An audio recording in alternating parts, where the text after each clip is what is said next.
And Iran has announced plans to dispatch its navy to the Panama Canal, considered a key trade route in the U.S. sphere of influence. The commander of the Iranian Navy says the country's ships have already made their mark in the region. The Navy vessels have succeeded in being present in the Pacific Ocean for the first time in Iran's history.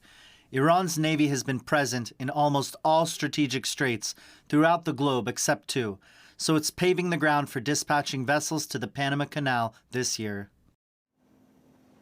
The Panama Canal is critical as it bridges the Pacific and Atlantic Oceans. Iran's military presence there would be the closest its armed forces have ever been to U.S. territory.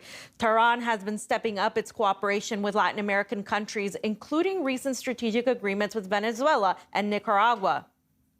This comes amid escalating tensions between Washington and Tehran over issues that span several regions. The U.S. has suspended talks to revive the international nuclear deal with Iran, citing the Islamic country's tough demands at the negotiating table. The U.S. has previously seized Iranian tankers sailing to Venezuela and even accused Tehran of meddling in U.S. elections.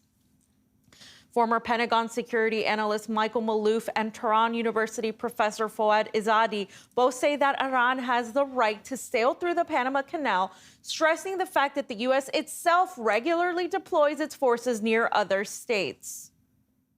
You know, they think that they can go into other people's waters, like us going into the South China Sea or the Persian Gulf or the Black Sea with our warships constantly, which drives up our defense costs tremendously.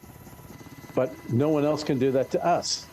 Once again, we're showing that double standard, and we're perpetuating it even into the 21st century. But these other countries, they have the means and the capability and the projection, and the ability to trade like that.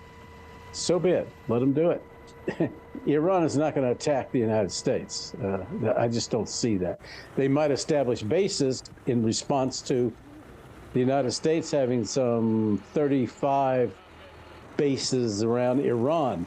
So if the United States doesn't want that to happen, we shouldn't be doing it to the Iranians. And that the same applies to the Chinese, to the Russians. So the fact that Iranian Navy is actually capable of doing this is a sign that no matter how much pressure a country receives, that country can survive and also succeed. The fact that this is very much legal, these are international waterways. Iranian Navy, Russian Navy, Chinese Navy, any Navy could go through these passages. And instead of thinking about overthrowing the Iranian government, maybe they can think about Iran's presence in Latin America, and maybe they can think about realizing the power of Iran and changing their behavior.